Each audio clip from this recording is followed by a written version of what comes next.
अस्सलाम वालेकुम व्यूअर्स, मैं हूं आपका होस्ट अब्दुर्रहमान और आज डिस्कस करेंगे गुज़िश्ता 3 सालों के दौरान पाकिस्तान से बैरून मुल्क जाने वाले 24,22,345 पाकिस्तानियों की दास्तान।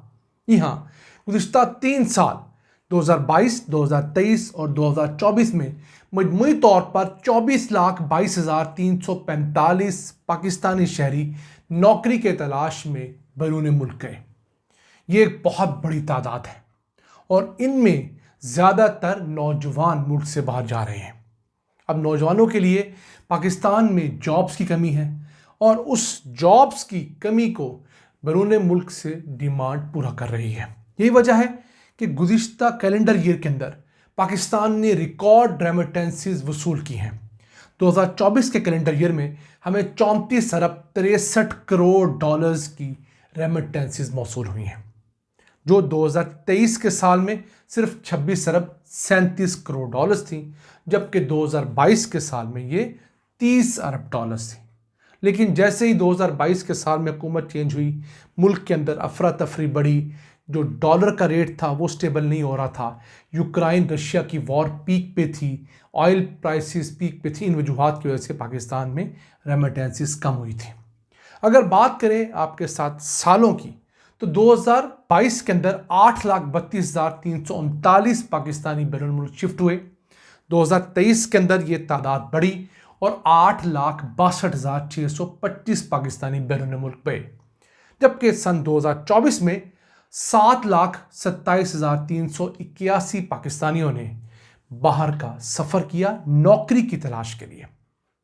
तो बड़ी तादाद में ये पाकिस्तानियों का बाहर जाना ही पाकिस्तान के लिए एक फ़ायदेमंद चीज़ भी रहा। अब पिछले साल जब हमने 34 अरब 63 करोड़ डॉलर्स रेमिटेंसी से कमाए, तो बांग्लादेश ने सिर्फ 27 बिलियन डॉलर्स कमाए। लेकिन इंडिया ने दुनिया के अंदर सबसे ज़्यादा 129 बिलियन डॉलर्स ओवरसीज़ रहने वाले अपने शहरियों से कमाए। अब 2024 के साल में पाकिस्तान से जो 7,27,381 लोग बाहर गए, उनमें से 2 लाख लोग ऐसे थे जो स्किल्ड थे, यानी जिनके पास कोई हुनर था। फिर अनस्किल्ड की फिगर इससे कहीं ज़्यादा है और पढ़े लिखों का मामला कुछ यूँ है कि अनस्किल्ड लेबर 46% होती है, जिनके पास किसी किस्म का कोई हुनर नहीं होता, जो पाकिस्तान से बाहर जाते हैं। सेमी स्किल्ड, थोड़ा बहुत जिनको हुनर आता है, वो 10% होते हैं। जो फुली स्किल्ड होते हैं, प्रॉपर इलेक्ट्रीशियन, प्लम्बर, गाड़ियों के मैकेनिक, वो 37% होते हैं। फिर हाईली स्किल्ड 5% होते हैं और हाईली एजुकेटेड लोग जो हैं वो 3% होते हैं। जिन मुल्कों के अंदर पाकिस्तानी गए, उनमें सबसे बड़ा मुल्क सऊदीया था, जहां 11,60,000 से ज़्यादा पाकिस्तानी गए। फिर यूएई में कुछ 4 लाख से ज़्यादा पाकिस्तानी आके सेटल हुए। ओमान में 1,80,000, कतर के अंदर को 1,30,000, फिर बहरीन, मलाइशिया, यूके और एक लंबी लिस्ट है। अगर पाकिस्तान की पिछली 3 जो पॉलिटिकल गवर्नमेंट्स की बात करें, उनमें किस टर्न्योर में कितने पाकिस्तान गए, तो 2008 से 2013 तक पीपल्स पार्टी का 5 साल टर्न्योर था। 60 महीनों के अंदर 23,99,000 पाकिस्तानी मुल्क से बाहर गया। फिर 2013 से 2018 के दौरान 35,40,000 पाकिस्तानी बाहर गया, यानी पीपल्स पार्टी के दौर की निस्बत नून लीग के टर्न्योर में 19,50,000 पाकिस्तानी बैरून मुल्क शिफ्ट हुआ। अब यहाँ पर एक सवाल उठता है कि जो नून लीग कहती है कि हमारे दौर में बहुत तरक्की हुई थी, तो आया उस तरक्की के दौर में मुल्क के अंदर लोगों को ज़्यादा रहना चाहिए था या मुल्क से बाहर ज़्यादा जाना चाहिए था? ये सवाल मैं नाज़रीन के लिए छोड़े जा रहा हूँ। फिर बारी आती है इमरान खान के टर्न्योर की, 45 महीने का टर्न्योर। उस दौरान 11 लाख के करीब पाकिस्तानी बाहर गए और बाहर कम जाने की बड़ी वजह कोविड की रिस्ट्रिक्शंस भी हैं। सन 2020 और 21 तकरीबन लॉकडाउन के साल थे सऊदीया के अंदर, यूएई के अंदर, बाकी दुनिया के अंदर, तो बहुत कम तादाद में पाकिस्तानी बाहर गए। तो पाकिस्तान की हिस्ट्री में अगर देखें, सबसे ज़्यादा पाकिस्तानी जो बैरून मुल्क नौकरी के लिए गए वो 2015 था, जब 9,46,571 पाकिस्तानियों ने मुल्क से रखते सफ़र नौकरी की तलाश के लिए, नए कारोबारों के लिए बाहर किया था। تو ایک طرف ہمیں ریمیٹنسز کی مد میں بہت بڑا فائدہ ہو رہا ہے، نو ڈاؤٹ، لیکن اس کا ایک اور پہلو بھی ہے۔ وہ پہلو یہ ہے کہ پاکستان سے اب بڑی تعداد کے اندر سکلڈ یا ہائیلی کوالیفائڈ لوگ بھی باہر جا رہے ہیں، یعنی ڈاکٹرز کی ایک اچھی خاصی تعداد پاکستان سے شفٹ ہو رہی ہے۔ کیوں؟ باہر ان کو اچھی تنخواہ، اچھے پیکیجز، اچھا ماحول ملتا ہے۔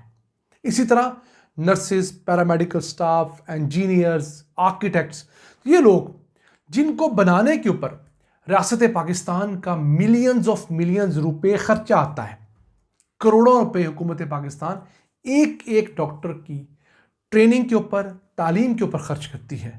اگر وہ ڈاکٹر ہمیں سرو کرنے کی بجائے گلف میں جا کے سرو کرے گا، یورپ میں سرو کرے گا، امریکہ میں سرو کرے گا، تو انہیں تھوڑے سے ایکسٹرا پیسے دے کر ایک بنا بنایا بہترین ڈاکٹر مل جاتا ہے، اور ہمارے لوگ بہترین علاج سے محروم ہو جاتے ہیں۔ تو یہ جو برین ڈرین کا ایک سلسلہ ہے، یہ کسی بھی اکانومی کے لیے بہت خطرناک ہوا کرتا ہے۔ میں آپ کو مثال دوں گا فلپائن کی۔ فلپائن نے ہماری طرح دھڑا دھڑ لوگ ملک سے باہر بھیجے اور وہاں سے ریمیٹنسز کمائی۔ اب فلپائن کو $40 بلین کی ریمیٹنسز ایک سال کے اندر اوورسیز رہنے والے اپنے شہریوں سے حاصل کرتا ہے۔ لیکن اب وہاں پر جو سکلڈ لوگ ہیں، جو ہائیلی ایجوکیٹڈ لوگ ہیں، ایکسپرٹ لوگ ہیں، ان کی شارٹیج ہے۔ اب فلپائن گزشتہ 4-5 سالوں سے بیرون ملک بسنے والے اپنے لوگوں کو مختلف انسینٹیو دے رہا ہے کہ آپ وطن میں واپس آئیں، ہم آپ کو اچھی جگہ دیں گے، تعلیم اچھی دیں گے، ہاسپٹل کے اندر اگر ڈاکٹرز نرسز ہیں تو ماحول اچھا دیں گے۔ لیکن باہر بسنے والے واپس بہت مشکل سے آیا کرتے ہیں، اسپیشلی یورپ کے اندر، امریکہ کے اندر جو لوگ آ کے بس جاتے ہیں، وہاں سے واپس اس ملک میں آنا جہاں سے آپ گئے ہوں مشکل ہوتا ہے۔ کیوں؟ ہم جو تھرڈ ورلڈ کنٹریز ہیں، یہاں پر آ کر پھر وہی جاب کی ایشوز، اداروں کے اندر جو پولیٹیکل انٹرفیئرنس ہے، پھر لوگوں کو جو سیکیورٹی کا احساس نہیں ہوتا، اس وجوہات سے پرابلم ہوتی ہیں۔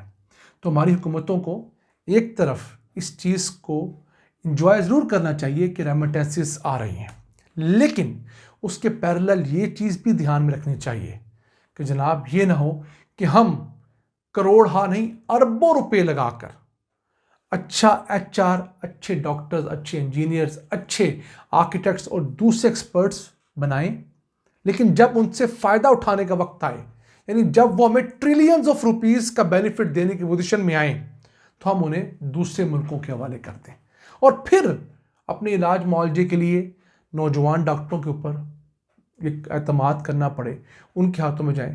میں سینس میں کہہ رہا ہوں کہ جو ایک سینئر ڈاکٹر کی ایکسپرٹیز ہوتی ہے وہ نوجوان کی نہیں ہوتی۔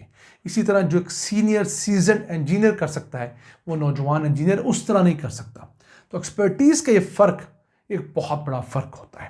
اس چیز پر پاکستان کے اندر ڈیبیٹ ہونی چاہیے، اور پھر اس کے بنیاد پر فیصلہ کیا جانا چاہیے کہ کس طرح کے لوگوں کو ملک سے بھیجنا ہے اور کس طرح کے لوگوں کو ملک کے اندر روک کر بہتر بینیفٹس اور بہتر سہولیات دے کر ان سے زیادہ فائدہ لینا ہے۔ ناظرین، آج کا ایپیسوڈ اپنے میزبان عبد الرحمان کو اجازت دیجیے۔ اللہ نگہبان۔